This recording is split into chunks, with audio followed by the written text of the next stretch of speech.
Hello everybody and welcome back to another video. Today I'm going to be doing my 500 subscriber special. Thank you to everybody who has subscribed to the YouTube channel. As of me making this video, we are at 512 subscribers, so thank you guys so much for that. Today I will be doing the trifecta, or somewhat of a trifecta. It will be a presidential election prediction between, in my mind, the two most likely nominees for each party, Donald Trump for the Republicans and Joe Biden for the Democrats. I will be doing a 2022 Senate election prediction, and I will be doing, or I will not be, I will be showing you my 2022 House election prediction, which I will be going to my YouTube website for that. I'll leave the link for the website in the description for anybody who's interested in going over there and looking at my predictions in general. Also, one more thing before I begin, please go ahead and make sure to subscribe to the YouTube channel so we can get to 600 subscribers and eventually become one of those top tier election prediction channels up with LTE and all the other people. But anyway, we start off humble. Anyway, just kidding. Let's get right into our safe Joe Biden races. Keep in mind that I base all of my election predictions based off of the current state of the country. Currently, Democrats are not looking very good going into these 2022 midterm elections. Things could change over the next 2 years and 8 months-ish, but we don't know. I can't project what will happen in the next 2 years, over 2.5 years. So I base it all off of the current state of the country. And yeah, that's what I have to say on that. So let's get right into our safe Joe Biden races. We'll include Washington as a safe Biden race, as well as Delaware, with him being from there, New York, Vermont. That gets him up to 232 electoral votes. Safe Trump races, this will be the usual 125 safe electoral votes that are usually allotted, at least, to Republican candidates. And yeah, not much else added there. I suppose you go back to 2012, you would have included a state like Texas and Georgia, and not a state like Indiana. But things, of course, have changed. Likely Biden states, that will be Maine's first congressional district. That will be the rest of the East Coast. If you remember back in 2016, the reason why I have these states, especially a state like New Jersey, not being in the safe category, is because you've seen these states can drastically shift, not all the way to the Republican side, but get a lot closer. Hillary Clinton only won Connecticut by about 12 points in 2016.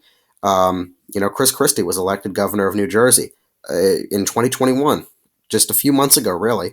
Eric Ciaratelli, I believe that's how you pronounce his name, his last name, almost beat Phil Murphy in New Jersey. He only lost by about 3 points, and so the Republican almost won there. And you could argue that the Republicans have more momentum going into these midterm elections than they had going into those 2021 elections.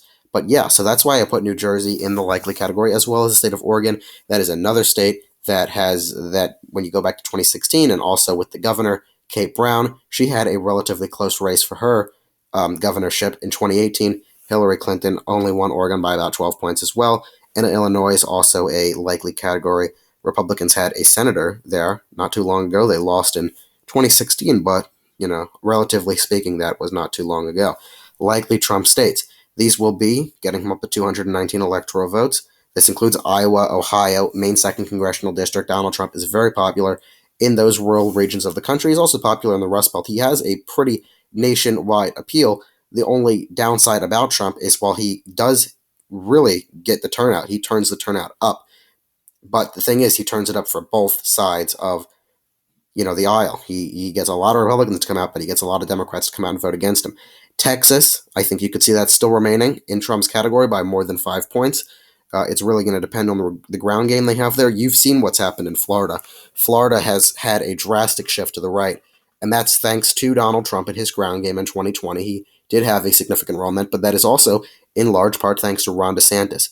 He has, under his governorship, been able to shift the party affiliation registration in that state from it being majority Democrat to being majority Republican. Republicans now have a plus 50,000 over the Democrats affiliation in that state, where previously Democrats are up hundreds of thousands of people. So that's happened under DeSantis. We've seen polls with DeSantis, almost every single governor poll, with him up double digits against his opponents.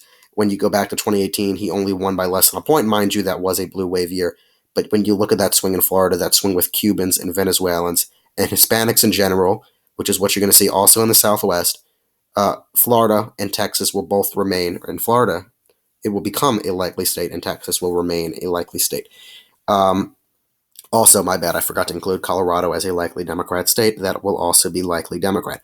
Now we'll head into our lean Democrat states. New Mexico. You'll see a bit of a bounce back in New Mexico. You have started to see that bounce back in the New Mexico Senate race, I believe, with Ben Ray Lujan in 2020. That was a decent amount closer than was expected. I believe he only won by about 6 points, compared to what was usually expected of around 10 points. So that is something that you're seeing, and that's in large part due to that Hispanic shift, or a little bit of Hispanic, or in general the Hispanic shift to the Republicans. Now, it doesn't mean Republicans are going to win a majority of Hispanic voters. It just means they'll go from getting 32% of the Hispanic vote to maybe 38 or 40% of the Hispanic vote, and that will have a drastic swing on states, considering Hispanics are the largest growing ethnic group in the country. Virginia will be a lean Biden state. After Glenn Youngkin's victory, I'm going to put that in the lean category. I'll wait for the polls in 2024, but I do think that Virginia will narrow up, at least to the lean category in 2024 at this point. New Hampshire will also be a lean Democrat state, as well as Maine at large. Biden, of course, still remains pretty popular in the Northeast. Maggie Hassan is up significantly in her Senate race there, at least in the polls. Lean Trump states. Donald Trump will lean the state of North Carolina in his favor. He'll lean Wisconsin in his favor. And he will lean the state of Arizona in his favor. He almost won Arizona back in 2020. Don't think that Arizona is this state that is tumbling towards the Democrats. It is not. It could very well have another Republican senator back in there in 2022 and a Republican governor in there. And the Republican governor's race is going to be very interesting, as well as that Senate race. Those two races in particular are going to be very, very drastic in how Arizona shifts going into 2024. Republicans are going to need to get good people in there. I'm lapsing on the name of the governor nominee for the Republican. It's that woman. I'm sorry, I'm forgetting her name at the moment. But I do think that she would be a good governor for the Republicans and helping them, at least have a shot at winning the state of Arizona.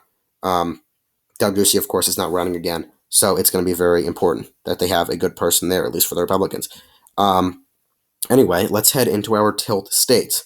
I think that Joe Biden will still manage to tilt Nebraska's 2nd congressional district in his favor. I think that he would be able to tilt Minnesota in his favor. And when we look at the remaining states, however, at this point in time, I think that Donald Trump would be able to shift Michigan and Pennsylvania in his favor, as well as Georgia and the state of Nevada. I think he'll be able to shift all of those states and win all of them. So that gets him to 312 electoral votes. That is a very, very big victory margin over Joe Biden. When you look at those general election polls that have been coming out recently, I believe he was up over, 6 points in an Emerson poll for the popular vote, which is, really good, especially considering Emerson polls tend to underestimate Trump. What am I leaving out? Okay, I accidentally chose North Carolina. Anyway, Emerson polls usually tend to overestimate Democrats, and in general, polls tend to overestimate Democrats. So when you look at that, you definitely think that Trump is at an advantage at this point in time going into the 2024 presidential election, and I have him winning 312 electoral votes to 226. Now, let's jump into our 2022 Senate election race. Let's head over to the Senate interactive map. I like to use 270 to win. I think it's just easier, and the color scheme is just easier to look at in my mind, so I use that. But here we go. The Senate races. Now, I'm not going to get as into depth as I did with the presidential race because I just think that it's more important to talk about the specific Senate races. So let's just go through our safe Democrat and Republican races. Safe Democrat Senate races. And it's going to be very interesting. I still think David Padilla in California, I'm pretty sure it's David Padilla, it's not Dianne Feinstein, and Hawaii will remain safe Democrat races. The state of Maryland will remain safe Democrat, as well as Connecticut, New York, and Vermont all will be safe Democrat. But when you look at a state like Washington, and Patty Murray, she was only up 9 points in a recent poll with her up against a Republican opponent. And that should be very, very scary for Democrats in a state that usually, especially somebody like Patty Murray, is considered a safe Democrat state. Patty Murray is also very high in the rankings in the Democrat Party. And people say that the at least the order of rankings in the party is Schumer, then Durbin, and then Murray. So she is definitely up there, and seeing her only up single digits in Washington should definitely be terrifying. I'll put that in the likely category, but we have to get through the Republicans. I do think that Idaho, Utah will be safe. Republican, as well as, usually the Ohio and also Oklahoma. And those elections are going to be very interesting to watch. James Langford could actually be primary, not Missouri. And that is definitely going to be an interesting race to look at. So I may do a video on that as well. So that, this is just really general election prediction right here, not getting into specifics with any races aside from those toss-up races. So I may want to do one on Oklahoma because especially with that special election going on there in the retirement. But at the moment, the safe races tied 42-42. Likely races will be those Democrat races that were not considered safe. That's Washington, Oregon, and Illinois. And those are going to be the only likely Democrat races. Likely Republican races. I think that Alaska is going to be a likely Republican race. I think that Lisa Murkowski's got about 8 months left in the Senate, and then she's gone, or maybe about 9 months, but she's not going to win, even with the ranked choice voting system. I still think it's going to be very hard to win when you look at those polls. The current Republican nominee has over 30% of the support there, so it would not go to a second election or the ranked choice system if they get that plurality.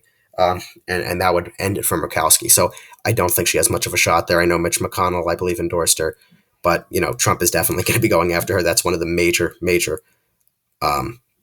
people that they want to get rid of. Especially when you talk about the Trump side of the party going into 2022, who do they want to get rid of? That's Lisa Murkowski in Alaska. That is Liz Cheney in Wyoming. Those top targets for Republicans. And then they want to get people like Ted Budd in North Carolina and Blake Masters in Arizona, possibly J.D. Vance in Ohio. But the main shots are Murkowski, the Cheney, and really Mike DeWine in Ohio. I mean, certain people. But yeah, another likely state will be the state of Florida. Also, the state of Iowa, Ohio will also be likely Republican states at this point. I would go as far as to say that North Carolina would be a likely Republican state. Florida, Marco Rubio is up against Todd Demings, double digits as well. North Carolina, remember, Richard Burr won that state back in 2016 by over 7 points against his Democrat opponent. 2016 was a general election year. It was not considered a red wave election year. Going into a red wave year with this type of momentum, I do think that could pass the 5-point threshold. Iowa with Chuck Grassley, you could even argue that's a safe state. I'm going to put that in the safe category, actually. And Ohio, Rob Portman retiring. If Josh Mandel's the nominee, it could narrow up a little bit, but either way, it's going to go Republican. So here you have 47-45. Let's head into our lean Democrat states. Lean Democrat is going to be the state of Colorado. It's going to be the state of New Hampshire with Maggie Hassan. She's been up pretty significantly there. I think she'll win there. And that's going to be it for the lean Democrat races in this election. Lean Republican races. This is going to be Missouri. This will be Wisconsin with Ron Johnson. He's usually underestimated for some reason. People think that he's going to lose his seat in Wisconsin. They think that he's like a crazy Republican. And, I guess that depends on your politics, but he's pretty popular in Wisconsin. He's won there against a lot of negative press, really, and against a lot of speculation that he was going to lose that race. And he's consistently kept his seat. Of course, this is his third term, but I could see him winning 3 to 4 points in the state of Wisconsin in 2022. I guess we are in 2022, so 8 months from now. And I do think Ron Johnson will have a good shot there. And then the final lean Republican state is going to be the state of Georgia with Herschel Walker. He, I do believe, will defeat Raphael Warnock. Democrats are really trying to help Warnock keep that race in Georgia, but I don't think that they can hold that seat. I think that Georgia's going to flip back Republican. And I really think, when you look at Arizona and Georgia, those states that flipped Democrat, you thought, okay, these are now going to be blue states. People are going to be a little bit surprised because they are going to shift back red, and then they're going to be confused, and they're going to be like, going into 2024, they're not going to know how to classify them, because they flip back and forth. But and that's how the trends go. That's how red wave election years go. But Herschel Walker, he's been up solidly 2 to 3 points, and I do know that polls in Georgia actually tend to overestimate Republicans. But I think with the new voting law that they put in place, I know a lot of Democrats are upset with that law and a lot of Republicans are happy with that law. It's definitely going to make Republicans have a better shot at winning nonetheless. So 50-47 with the lean states categorized. Let's get into our tilt states. And frankly, at the moment, the only states the final 3 states will all tilt Republican. I think that Mark Kelly could very well lose his seat into Arizona. And I guess that also depends on the candidate, although I do believe Blake Masters could win that race. Catherine Cortez Master, I think, will lose. And I do think through all of the mayhem in Pennsylvania and that Republican primary with the dropout and Dr. Oz running, I do think that Republicans will still end up winning that race. So it'll be split with the Senate in Pennsylvania. It's very interesting when you look at the biggest seats up with the Democrat incumbent in them that are running for re-election: Nevada, Arizona, Georgia in particular. When you look back at a Nord Stream 2 sanctions bill that was on the Senate floor back in early January, put up by Ted Cruz, actually, right before, I guess, a month before Russia actually full-on invaded Ukraine. Each of these senators, because they are, they of course are playing politics, they're playing to win. Catherine Cortez Masto, Mark Kelly, Raphael Warnock, who is much more of a left-wing Democrat, and, because the Democrats used the filibuster for this, blocked that. But them three, and I believe Joe Manchin and Sinema may have voted in favor of the sanctions. And that was really, I guess Schumer told them, go ahead and vote for them so you can talk about that in your campaigns to come across more moderate. So it's interesting because those three people clearly think that they are at serious risk of losing their seat in 2022, especially somebody like Raphael Warnock and Mark Kelly. I would say most likely, the least likely, is Raphael Warnock losing a seat, then Kelly, and then Cortez Masto. But here we have it, 53 Republicans to 47 Democrats at this point. It's going to be a red wave. Few Republicans will take back the Senate. Things can change in a few months, but Republicans have a lot of the momentum on their side, and all they have to do is just play their cards right, and they will have a Republican Senate in a few months. But here you have it. Let's head over to my House election prediction. At this point in time, as I said, we are going into a red wave election year. So, I mean, people may look at this number and say, wow, that is really crazy. And it could be, but I do think, and I actually misnumbered that, it should be 174, but Democrats having 174, 261 Republicans to 174 Democrats. It's going to be, in my mind, similar to a 2010 midterm election for Republicans. They're going to take back the House, and they're going to take it back big. Republicans, I believe, got over 260-something seats or 250-something seats back in 2010. It could be even more this election. Republicans are going to take back the House, and I know a lot with the redistricting, people are concerned, Republicans in particular are concerned, but look at that New York map that was just blocked out by a judge. California is in litigation, so you're going to see a few changes. And 261, 173, it could definitely be. It's very ambitious for the Republicans, but I don't want to underestimate them. And, I may, and the final prediction may end up being in the 240s or the low 250s, but at this point, 261, 173. But there you have it. Thank you guys so much for watching this video. I'm just going to head back over to the map, Senate map, I guess. I really appreciate if you watched all your way through this video. I've definitely worked. I did work a little bit hard, I guess. I mean, I don't know. I don't want to come across like that. But yeah, I hope you enjoyed this video. Let me know what you would change, what you would keep the same. And yeah, thank you guys so much for watching. Make sure to subscribe to the YouTube channel, like the video below, and have a great day. We're going to have a lot more awesome content coming out over the next few weeks. Have a great day. See you all tomorrow.